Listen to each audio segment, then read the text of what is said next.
Welcome to the Spanish Language Lab with me, Alexander. Today we're going to be reading chapter 12 from the book Fight Club, or as it is known in Spanish, El Club de la Lucha.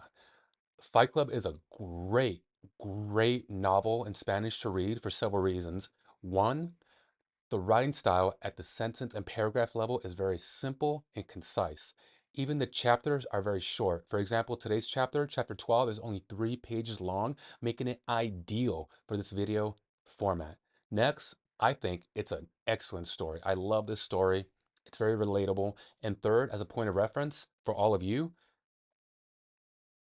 my Spanish level is around B2, which is considered advanced intermediate. And at the B2 level, this book is very understandable. I understand maybe 90% of what I read. And so I just want to offer that point of reference for all of you as you join me on my journey towards Spanish mastery. And it's something that I want to share with you. And let's do it. Let's do it together. Now, before we get started, I want to say that I'm going to change the format of the videos going forward. Instead of providing commentary as I read, I'm first going to read the chapter, and then I'll go back and provide commentary, dissect vocabulary and grammar and all of that. And I just want to run this experiment and see how all of you like it. And let me know in the comments if you like the switch or if not. Having said that, let's get started. All right. Capítulo 12. El Club de la Lucha. El jefe está de pie, pegado a mi mesa, con una media sonrisa, los labios esponzado, una línea tenue, la entrepierna junto a mi codo. Levanto la vista de la carátula que estoy escribiendo para un expediente. Estas cartas siempre empiezan igual. Le enviamos este aviso en atención a las obligaciones impuestas por el Derecho Nacional para la Seguridad de Vehículos de Motor. Hemos descubierto que existe un defecto. Esta semana he aplicado la fórmula de responsabilidades y, por una vez, A multiplicado por B y multiplicado por C de una cifra superior al coste de retirada de un coche.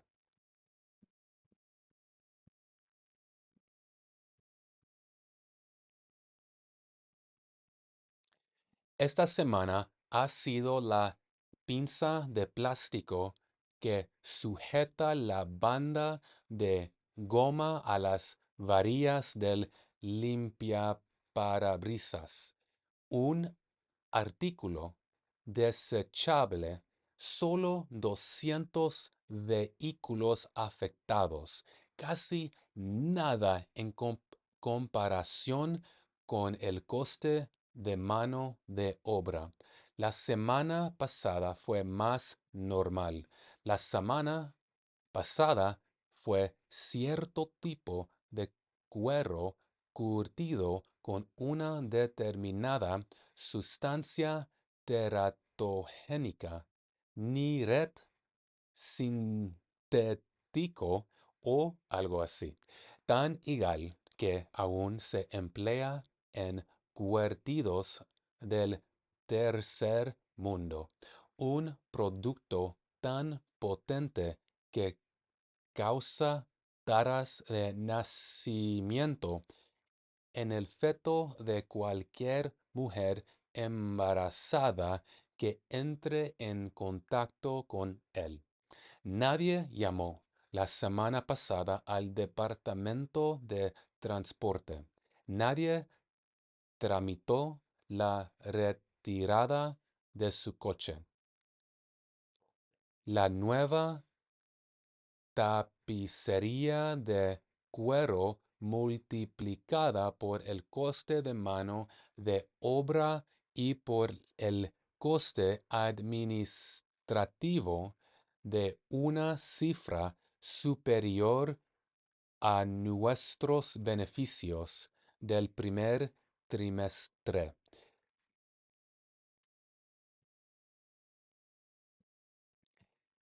Si alguien descubre alguna vez el fallo, aún podemos indemnizar a un montón de familias sumidas en el dolor y mantenernos todavía muy lejos del coste que supondría reponer 6.500 tapicerías de cuero.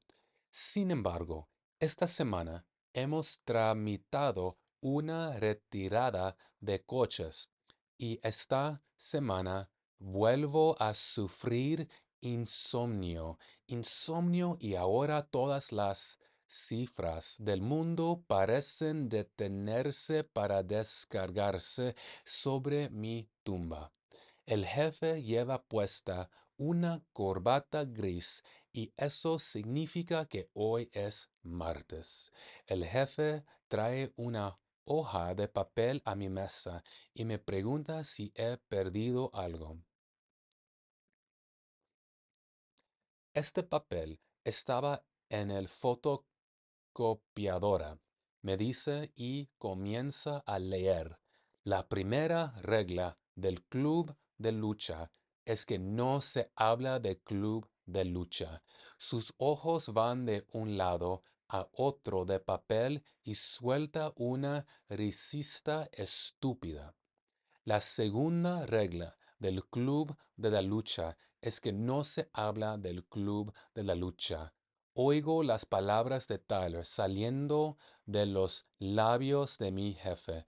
El señor manda más con el señor manda más con la gordura típica de la mediana edad y con aquella foto de familia sobre la mesa y con el sueño de jubili- jubilarse anticipadamente para pasar los inviernos en un camping de caravanas de algún lugar del desierto de Arizona. El jefe con sus camisas super súper almidonadas y sus citas fijas para recortarse el pelo todos los jueves. Después de comer, me mira y dice, espero que esto no sea suyo. Soy la furia hirviendo de la sangre de fulano. Tyler me pidió que le pasara a máquina las reglas del club de lucha y le hiciera 10 copias, ni 9 ni 11. Tyler dijo 10. Todavía tengo insomnio y no recuerdo haber dormido desde hace 3 días. Debe de ser el original que pase a máquina. Hace 10 copias y me olvidé el original. El resplandor de la fotocopiadora como el flash de los paparazzis en mi cara. El distanciamiento del insomnio, una copia de una copia de una copia. No puedes tocar nada y nada puede tocarte. El jefe lee.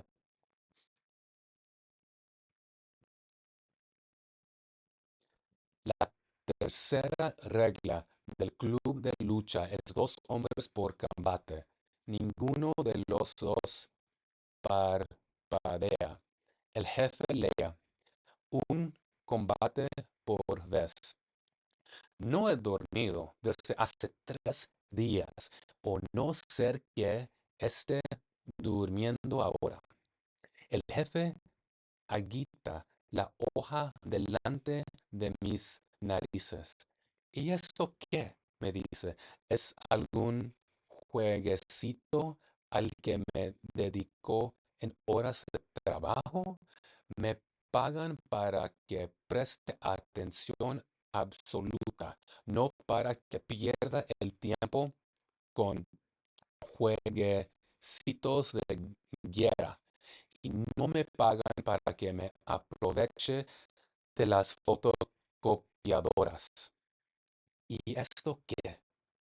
Agita el papel adelante de mis narices. ¿Qué debería hacer? Me pregunta.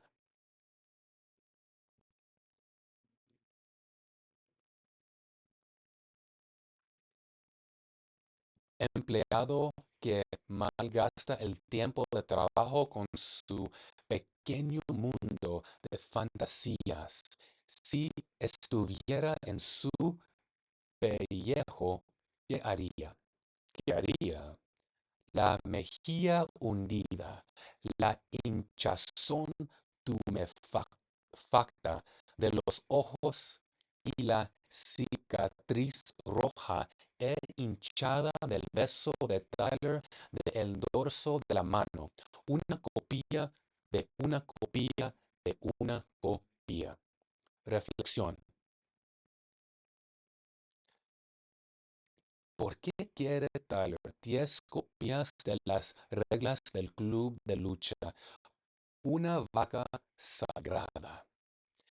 Lo que haría, le digo, es tener mucho cuidado con quién hablo de esto. Parece haberlo escrito un asesino psicótico y peligroso, le digo, algún esquizofrénico susceptible de sufrir de ataque en cualquier momento de la jornada laboral y capaz de pasearse de despacho en despacho con una carabina semiautomática Armalite AR-180 de las que se accionan a gas. El jefe no aparta la mirada de mí.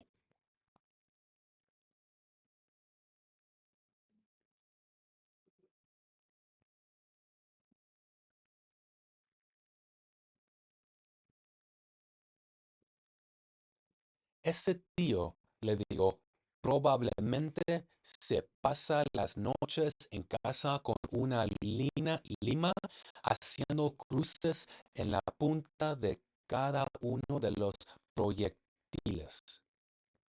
De esta forma, cuando se presente una mañana en la oficina y le meta un tiro a su jefe, a ese lameculos gruñón, incomple-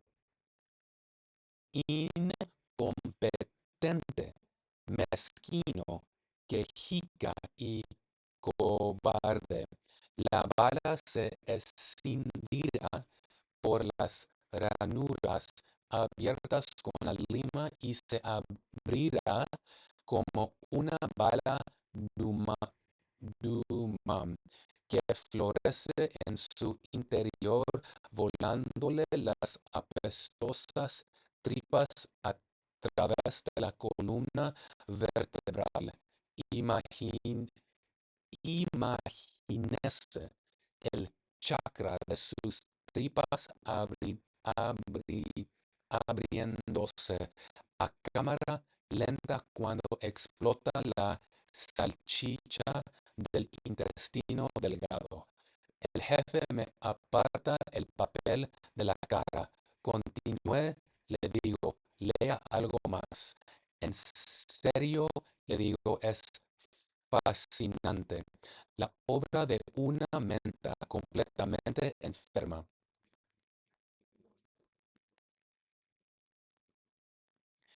Y sonrió.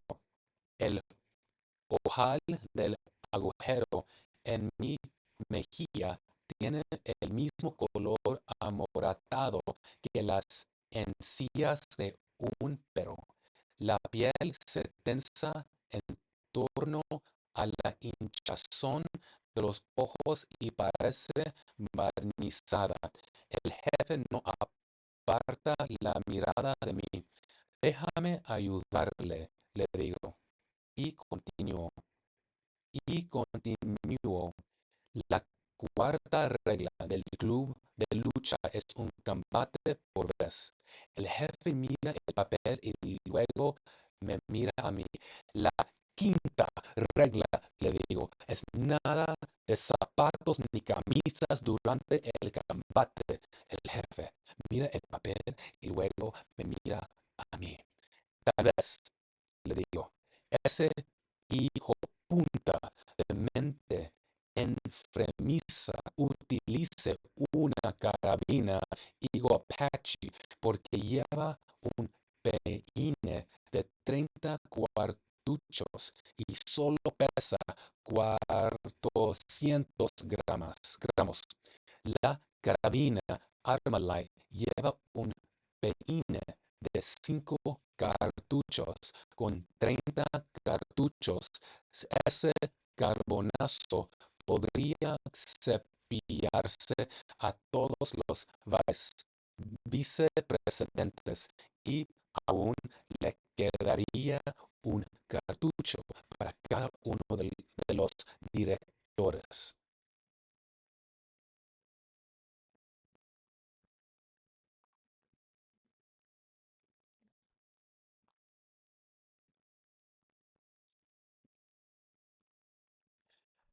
Las palabras de Tyler van saliendo de mi boca y yo antes era una persona encantadora.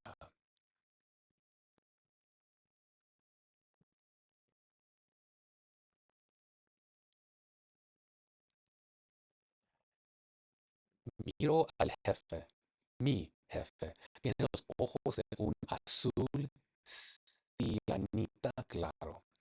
Las carabinas semiautomáticas G y R 68 también llevan un peine de 30 cuartuchos y solo pesan 300 gramos. El jefe no deja de mirarme. Da miedo, le digo. Seguramente es alguien a quien conoce desde hace años. Seguramente ese tipo lo sabe todo sobre usted, dónde vive, dónde trabaja, su esposa y a qué escuela van sus hijos. Es agotador y de repente muy aburrido. ¿Y por qué necesita, Tyler, 10 copias de las reglas de la lucha? No debo decir lo que sé sobre los interiores de cuero que provocan taras de nacimiento, lo que sé sobre la falsificación de las pastillas de freno que parece suficientemente buena para pasar la prueba del agente de compras, pero falla a los 4000 kilómetros. Sé lo del reostato de los aparatos de aire acondicionado. Se calienta tanto que prende fuego a los mapas de la guantera. Sé cuánta gente ha muerto quemado por culpa del circuito de retorno del inyector de combustible. He visto a He visto a personas con las piernas amputadas a la altura de la rodilla cuando los turbocompresores explotan y las aspas atraviesan el compartimiento del motor y entran en la cabina de los pasajeros. He visto sobre el terreno coches completamente quemados y he visto informes en los que el origen del fallo constaba como desconocido. No, le digo. Este papel no es mío.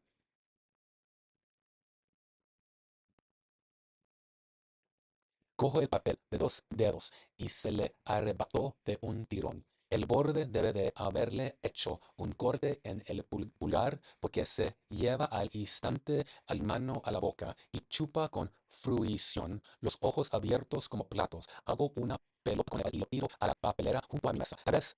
Te digo, no deberías traer toda la porquería que recoge por ahí.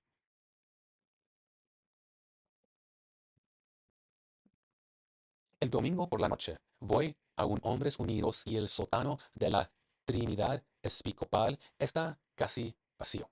Solo Bob, el grandullón, y yo entro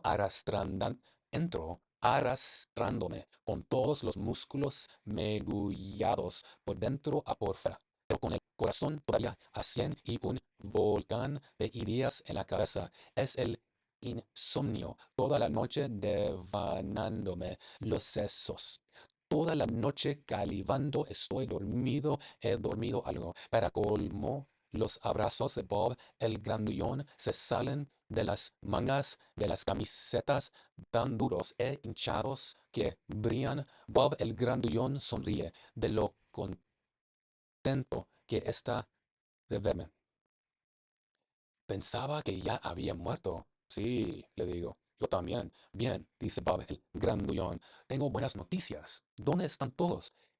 Esas son las buenas noticias, dice Bob. El grupo se ha disuelto. Solo he venido para decírselo a los que pueden venir. Cierro los ojos y me derrubo sobre uno de los sofás de cuadros comprados en unos almacenes baratos. La buena noticia, dice Bob el grandullón, es que hay un grupo nuevo, aunque la primera regla de este nuevo grupo es que no supone que no puedes hablar de él. Oh, y la segunda regla es que se supone que no puedes hablar de él, dice Bob el grandullón. Oh, mierda. Abro los ojos. Joder.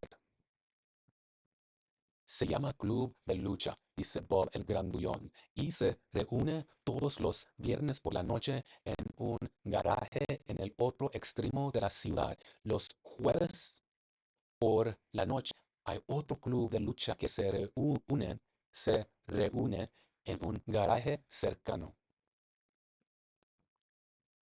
No conozco ningún de los dos sitios. La primera regla del club de la lucha, dice Bob el grandullón, es que no se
habla del club de lucha.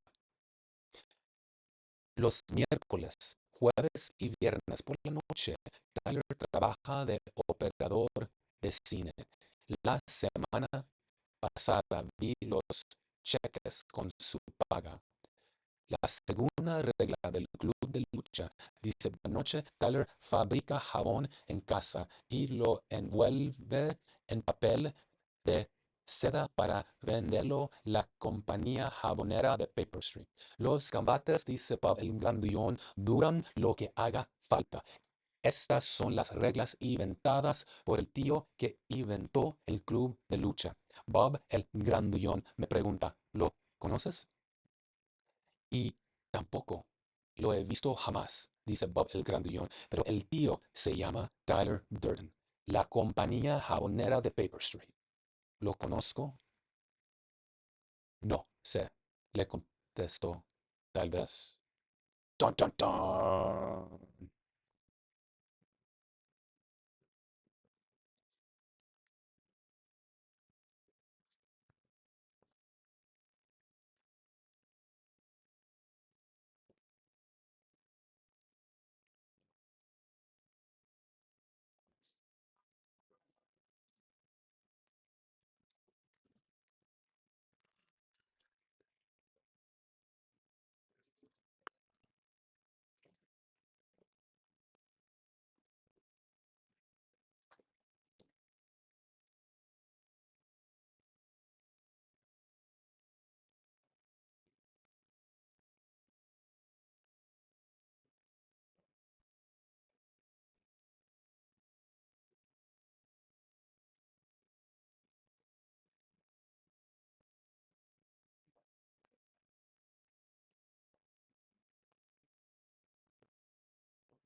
All right, so we finished reading chapter 12 from Fight Club, and now we're going to move on to the analytical portion of the video. We'll be looking at some interpretation, some vocabulary, whatever it is that caught my interest as I was reading.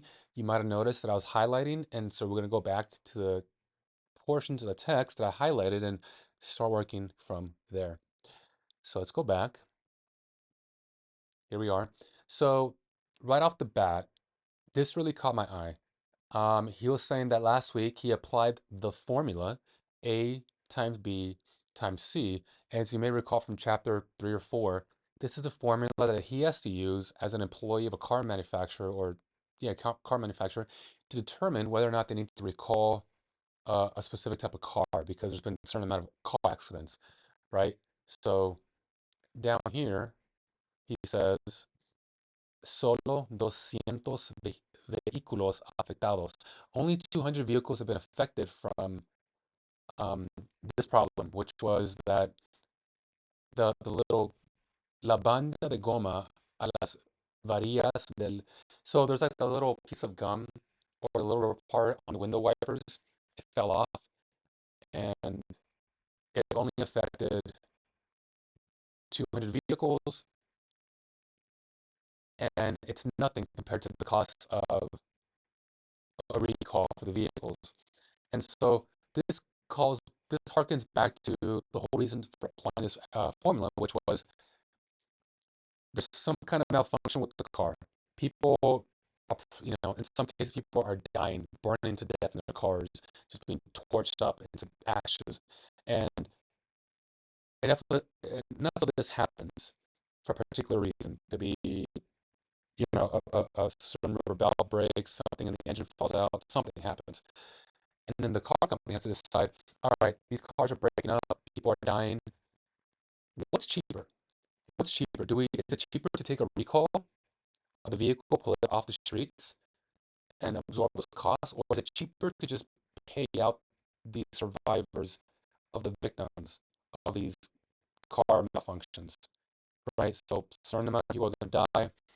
Is it cheaper just to pay them off and keep the other cars on the street? And so, the reason why I really like it, the reason why I really like this part of the chapter is because it calls back to the dehumanization of people, right? And when you think about the dehumanization of people and the pursuit and the profits in our capitalist system, it it's very the word is dehumanization. It's very dehumanizing, right? And that is something that no one likes. Nobody wants to feel dehumanized. Nobody wants to People hate that. People hate being dehumanized, and oftentimes, unless I'll say this, I think more enlightened people make a conscious effort to not dehumanize others. Right now in the United States, there's a big push by a large portion of the population and the Trump administration to dehumanize certain people. And when you dehumanize them, it's a lot easier to take away their due process. It's a lot easier to take away their First Amendment right to freedom of speech. It's a lot easier to violate them. And I think most decent human beings would say, don't dehumanize people. And you're not, it's very disgusting. It's very infuriating when you see systems like that. So bringing it back to the novel and bringing back this idea of nihilism and destroying the aspects of yourself, they're no longer serving yourself, they're no longer meaningful, they're holding you back. There are these limitations, these self-limiting beliefs that prevent you from reaching higher heights of self-actualization. You want to destroy that, that's a good thing. But as I mentioned before in other videos, it starts with the individual destroying self-limiting beliefs, and then it kind of expands a little to doing the same for our in-group, and it expands a little more, and a little more, and a little, and before you know it, it's engulfing the entire society through Project Mayhem in the novel. And so here, his work, his work environment, what he is paid to do is something that needs to burn the fuck down. This is his job to dehumanize other people. And when you dehumanize other people, it makes you feel gross, makes you feel ugly, it makes you hate yourself, right? I mean, that's what I'm taking from this novel.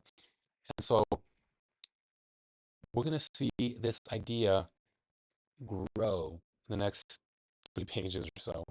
So let's move on.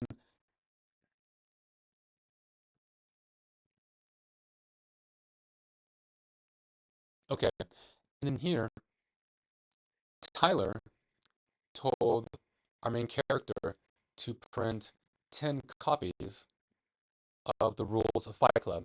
Not 11, not 12. Tyler, the dictator, or not the dictator, but the voice in your head. I don't think he's a dictator quite yet in the novel.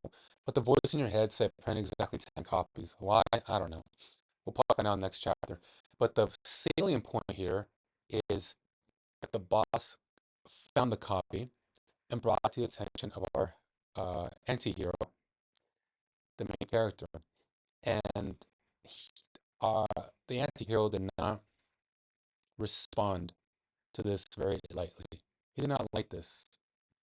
Parece haberlo escrito un asesino psicótico y peligroso, le digo.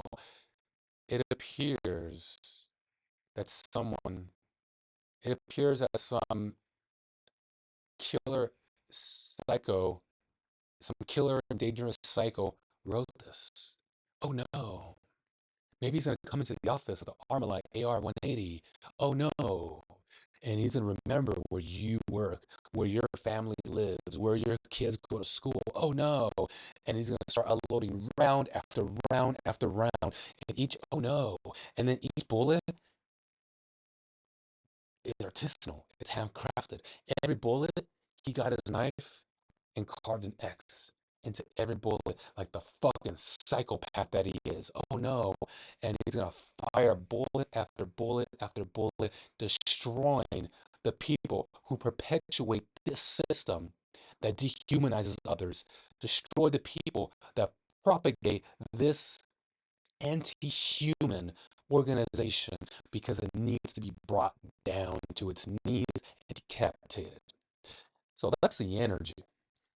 I hope I caught that well. That's the energy of the anti-hero in this section of the novel. And is this a healthy reaction to his cynical, dehumanizing environment? Probably not. I wouldn't want to be around someone like this. Um, well, it's not. It's not. I don't think it's a healthy. I don't think it's a healthy response, right? There's a lot of mass shooting in the world, with a lot from a lot of disgruntled young men, and I don't want to be around them. So I don't know why I'm being coy. Like, no, it's not a healthy response. But it's not altogether unfathomable. Like, we know why this person is going down this deep, dark rabbit hole of destruction, right? It's not incomprehensible. We understand. We understand what's happening here. Um, and there is a part of us, if I'm gonna keep it 100 with you, there is a part of us deep down, like that, I guess, like the part of us, the Jordan Petersons, the David Goggins of the world would say, there's a part of us that doesn't want to take responsibility for our own lives. We want to blame others.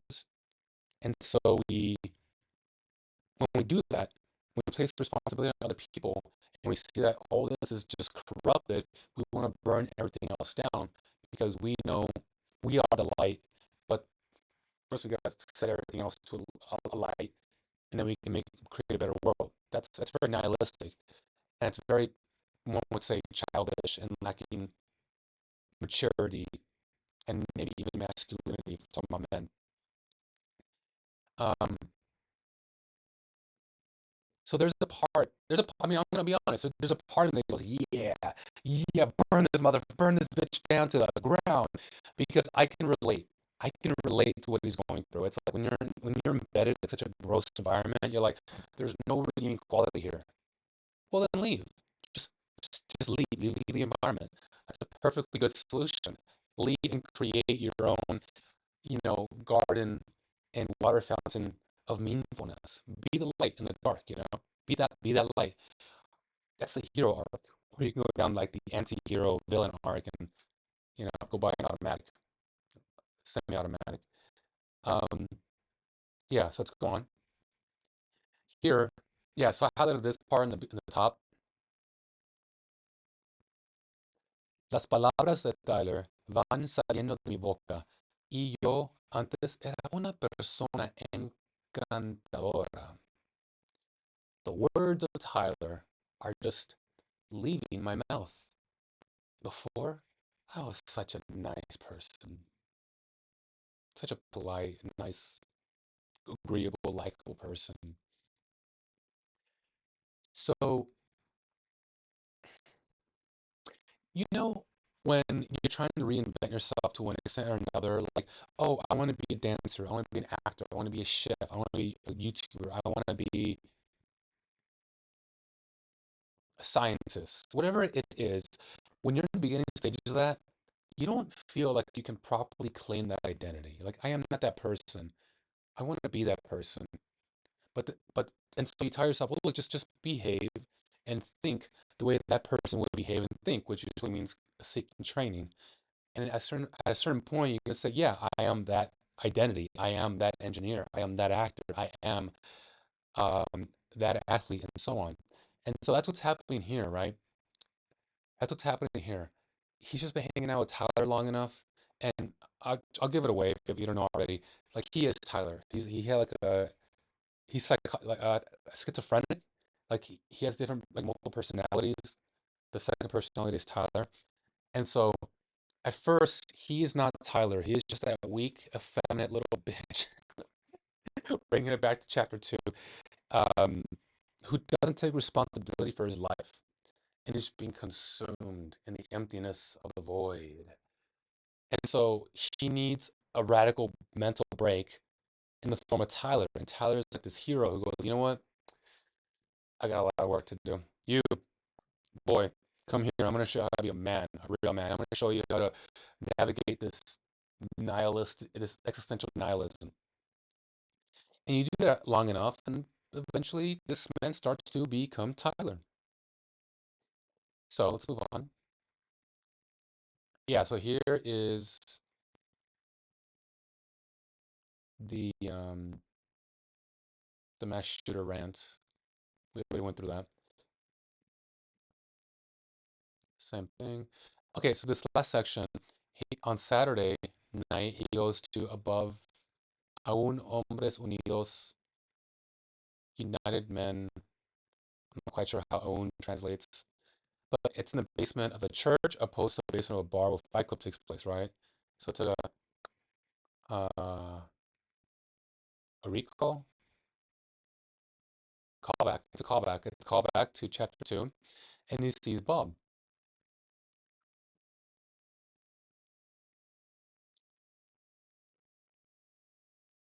I think I read somewhere that the main character went to the church because he had not been with Tyler for a little while.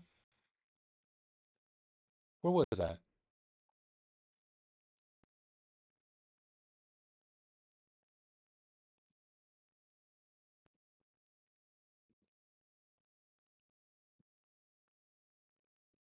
Oh no, that's not quite. That's not quite the point he wanted to make. So yeah, so our main character goes back to the church. He sees Bob. He sees Bob, el grandullón, Bob, el pedazo de pastel, and Bob's like, "Yo, I found a way better club. This this this passive nihilistic coping bullshit underneath the church when we just cry to each other like little boys, not taking responsibility for our destiny. No, no, there's something better than cope. There's something better than this copium. There's empowerment. There is empowerment. There's active nihilism. And Bob starts explaining, and I'll define those terms in a bit. And Bob starts explaining this to our anti-hero. And Bob starts saying, "Oh, there's a Thursday night fight club, and um, there's this guy named Tyler." And then the main character was like, wait a minute, Saturday. There's a nightclub on Saturday, but Saturday in the morning he was asleep, and him and Tyler slept all the way to the afternoon. He doesn't remember going to this fight club. And then Bob was like, "Do you recognize Tyler Durden?" And the main character was like, "What the fuck is going on here?" Yeah, maybe I recognize Tyler, but I need to speak to Tyler because I think where this is going. And okay, so just really quick, passive nihilism is like the beginning of the novel. It's like the coping in the basement of the church. It's like there's an emptiness in my life. There's an empty set of values. I don't. There's an emptiness. And nothing is fulfilling. I am just masking the emptiness with IKEA furniture. I'm masking the emptiness by going to support groups to kind of cope with it, to kind of make me feel better in the moment. I'm masking the emptiness with optimism, like the guided meditation. He speaks to his like I don't know spiritual animal, el penguino. There's coping in the form of false alignment. You know, such passive nihilism. It's like I'm not gonna take an active role in response to this emptiness I feel inside. I'm just gonna sit in it. Just gonna sit in it. And I've been there. And I think that it's a necessary phase you gotta go through. And at some point you take responsibility for the emptiness in your life. And that's when you evolve into an active nihilism. That's the actively destructive form of nihilism. You look around and you go, fuck this IKEA furniture. That I'm gonna just give it away, burn it down, or in his case, burn down his apartment. Probably don't do that. Probably just give away your furniture and move out, like I did. Um, and say screw this furniture, screw this IKEA. Uh, you know, um, artistic plates that just mask the emptiness in my life. Screw this coping with alcohol. Screw this um, coping with the group, the support group. I'm actually going to confront the emptiness in my life and go, all right, here I am in the deep dark void. I can't see a way out, but I got to start walking. And I'm gonna start. Yeah. So that's active nihilism, right? When you grow some hair in your chest, and you go, all right, it is what it is. This isn't where I want to be. So I better start doing something about it. Like burning some shit down. Strip. But what I mean by that is you're stripping away the layers of illusions in your life. You disillusion yourself layer by layer by layer until you hit rock bottom. Until you hit rock bottom, which is what our hero, anti-hero here is so obsessed about. Tyler, have I hit rock bottom? Tyler, have I hit like a little child? Tyler, have I hit rock bottom? And Tyler's like, when you're a standing kid, you can't even imagine what rock bottom feels like. If Marilyn Monroe was alive, uh, she'd be scratching at the lid of her coffin. So, yeah, active nihilism. Now, I think we're in a transitionary phase. I think Project Mayhem is no. I think all this is a transitionary phase from like being like passive to like let's get in a fight. Let's destroy something. Let's invite other people to the fight club. Let's destroy something more. Let's leave these papers in the workspace so that I can start destroying the illusions in the workspace, and then it's just gonna grow and grow and grow. And yeah, that's it. I'll leave it at that. I guess we can dive into vocab or grammar. I think we just kept that reading comprehension here, and I'm okay with that. That's anyways. That's chapter 12. If you made it this far, please consider liking the video, subscribing to the channel, and if you do subscribe, you get my Alexander gar- promise that I will continue to find ways to reinvent this material, to deliver better and better material that serves you on your journey towards Spanish language mastery.